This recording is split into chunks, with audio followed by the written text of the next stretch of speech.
وہ کرنا، اسے ہم کمیونیکیٹ کرنا کہتے ہیں. اور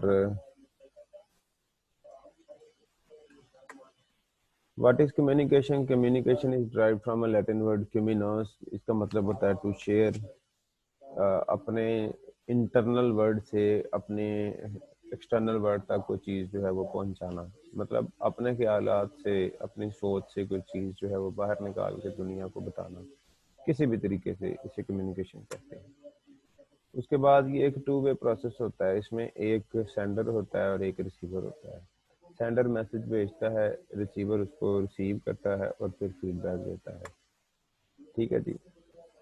یہ اور اس کا میڈیم کچھ بھی ہو سکتا ہے، انگلش میڈیم ہو سکتا ہے، اردو میڈیم ہو سکتا ہے، کوئی بھی جو وہ میڈیم اس کا، الیکٹرانک میڈیم ہو سکتا ہے اس کا، لینگویج وائز بھی اور ویسے بھی. اس کے بعد ہے جی ویز آف کمیشن.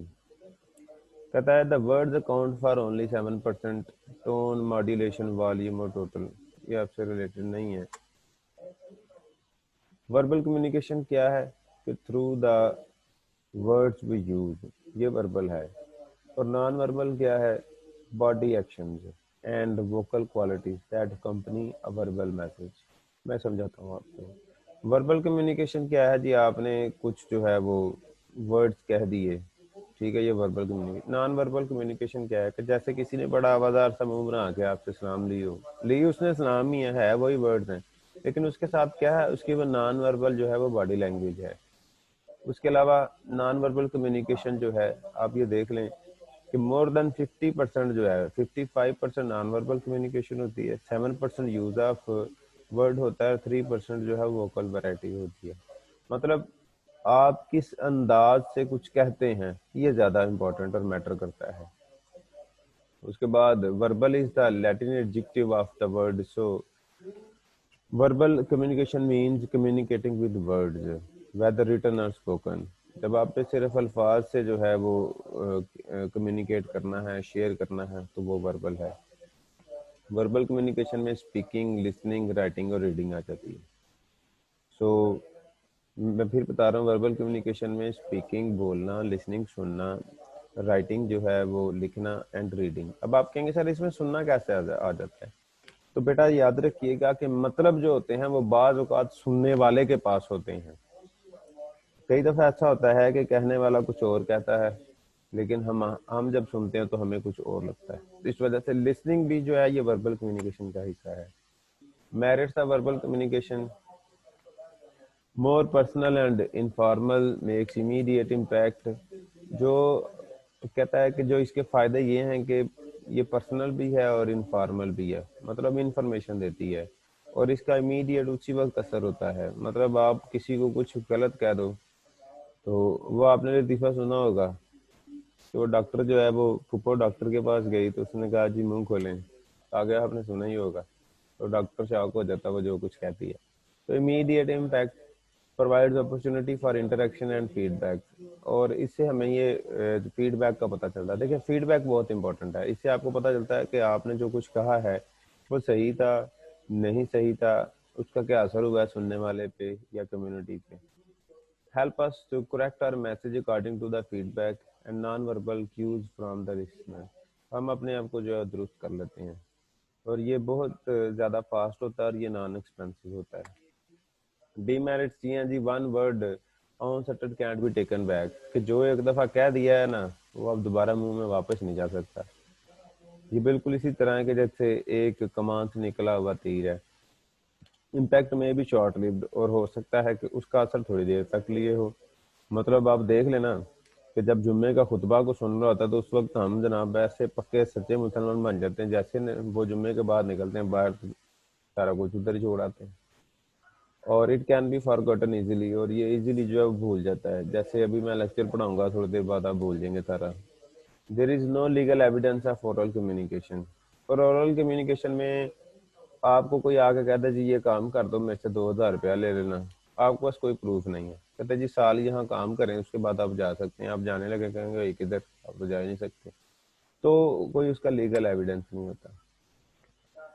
کہتا ہے کہ importance of effective communication: miss communication اور مس انڈرسٹینڈنگ جو ہے یہ ذرا اس سے جو ہے وہ بچنا ہوتا ہے. اس کے بعد بیریئرز ان کمیونیکیشن. اگر آپ کہیں بات کر رہے ہیں تو آپ کو جو مشکلات آ سکتی ہیں اس میں سب سے پہلے شور ہے, ازمپشن ہے, آپ سے کوئی کچھ بات کر رہا ہے, آپ کچھ اور سوچ رہے ہیں, یا کسی چیز کے بارے میں مسکنسیپشن ہے. ٹھیک ہے جی, بہت سارے اسٹیریو ٹائپس ہوتے ہیں لوگوں کو لے کے. ٹھیک ہے جی. اس کے بعد ان اپروپریٹ میڈیم ہے. میڈیم ایسا مطلب آپ نے کہیں جاب انٹرویو کے لیے جانا ہے اور وہ آپ کو کسی میلے میں بلا لیں, جی آ جائیں میں بھی ادھر ہی ہوں, آپ یہاں انٹرویو دے دیں. ان اپروپریٹ میڈیم. لینگویج ڈفرینسز, یہ بہت بڑا ہے, مطلب اس کی لینگویج اور ہے, آپ کی اور ہے, تو یہ بڑا ایک پرابلم ہوتا ہے. پھر ایموشنز, بندہ گھر سے لڑ کے جائے انٹرویو دینے تو جا کے ان سے لڑتا ہی ہے آگے. پھر اس کے بعد پور لسننگ اسکلز, مطلب آپ سے وہ کچھ بات کر رہے ہیں, آپ کو سمجھ ہی نہیں آ رہی, مطلب آپ کو وہ کہتے تھے جی ٹھیک ہے جاب ہم آپ کو دے دیتے ہیں, تو کین وی اکوموڈیٹ یو. اب اس کے یہاں پہ دو مطلب ہے, کیا وہ یہاں سے آپ سے یہ پوچھ رہے ہیں کہ ہم آج آپ کو کام دے دیں, یا پھر وہ آپ کو یہ کہہ رہے ہیں کہ ہم آپ کو جو رہنے کے لیے جگہ دے دیں. تو اس طرح کی ساری چیز. پھر اس کے علاوہ ڈسٹریکشن. انٹرویو لینے والا جو ہے وہ اگر کوئی سلیبریٹی آگے بیٹھ جائے تو بندے کا دھیان سلیبریٹی پہ رہتا ہے, انٹرویو کی طرف رہتا ہی نہیں ہے. تو یہ تمام چیزیں. اس کے علاوہ جی نوائز فیکٹر, فزیکل نوائز ہو سکتی ہے اور انٹرنل اسٹیمولائی ہو سکتی ہے. بس یہ اس میں ڈیٹیل میں جانے کی ضرورت نہیں ہے. سیمینٹک بیریئر, بیٹا سیمینٹک کا مطلب ہوتا ہے میننگ. ٹھیک ہے جی. تو اس میں آپ کو سمجھا دیتا ہوں کہ یہ کس طرح سے مطلب بدل جاتا ہے.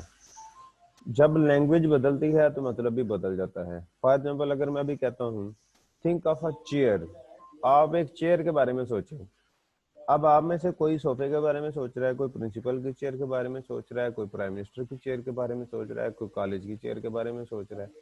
تو اب ہے کیا, اب ہم سارے جو ہیں چیئرز تو وہی یوز کر رہے ہیں بٹ دے آر ڈفرینٹ. تو یہ تمام چیزیں. Symbol with different meaning. اب چیئر جو ہے وہ ایک سمبل ہے, مطلب جو جس چیئر پہ میں بیٹھا ہوں وہ اور ہے, وہ سمبل ہے. جس چیئر پہ آپ بیٹھے ہیں وہ بھی سمبل ہے. میننگ اس کے جو ہیں وہ آپ کے ذہن میں ہے. تو وہی no different symbols and we form different meaning. No two people in this world have the same language. ٹھیک ہے. اس کے علاوہ بیڈلی ایکسپریسڈ میسج اور use of jargon. What is a jargon? Jargon is a specialist language. For example جیسے آپ کسی doctor کے پاس جاتے ہیں, وہ کہتا ہے جی یہ نا جی C B C L F T کرا لیں بس آپ. اب آپ کو کیا پتا C B C L F T کیا ہے؟ سی بی سی کیا ہے؟ Complete blood count. L F T کیا ہے؟ Liver function test. تو اسی طرح آپ کسی دکان پہ چلے جائیں تو وہ آپ اس سے قیمت پوچھتے ہیں تو وہ ساتھ والے سے پوچھ رہا تھا کتنے نمبر ہے بھائی؟ 12 نمبر ہے. تو انہوں نے خود سے ہی وہ اسپیشل لینگویج بنائی ہوئی ہوتی ہے پروفیشنل, اس سے جارگنز کہا جاتا ہے. ٹھیک ہو گیا. اسی طرح آپ الکین, الکین اور الکائن آپ لوگوں کو تو پتا ہے, لیکن کمپیوٹر والے کو کیا پتا ہے اس کا, ڈبل بانڈ, سنگل بانڈ اور ٹرپل بانڈ. تو یہ جو لینگویج ہے یہ جارگن ہوتی ہے. اس کے بعد انکلیریفائڈ ازمپشنز, مطلب آپ پہلے سے ہی سننے سے پہلے ہی کچھ نے آپ نے زوم کیا ہوا تھا جی یار یہ فلانا باس جو ہے نا وہ ٹھیک نہیں ہے, وہ صحیح تنخواہ نہیں دیتا, اور یہ کمپنی نہیں ٹھیک, اور اس طرح کی چیزیں. Same word having different meaning, مطلب ایک جگہ پہ اس ورڈ کا کوئی اور مطلب ہے, دوسری جگہ پہ اس کا کوئی اور مطلب ہے. لفظ ایک ہی ہے لیکن وہ مطلب بدل جاتا ہے. ٹھیک ہو گیا جی. اور ایک اور بات نیکسٹ ہے جی, فار ایگزامپل یہ same word having different meaning کیا ہے؟ Bank. The word is bank. اب وہ بینک جو ہے وہ بینک والا بھی ہے, وہ بینک کنارہ بھی ہے. اسی طرح لفظ ہے ٹرنک. اب وہ ٹرنک تنا بھی ہے, وہ جو ٹرنک ہمارے گھر میں پڑا ہوا ہے وہ بھی ہے. ٹھیک ہے. اور وہ جو ٹرنک ہے وہ ہاتھی کی سونڈ بھی ہے. تو same word having different meaning sometimes cause trouble. اور اب آپ لوگ دوبارہ سے کنیکٹ ہوں گے.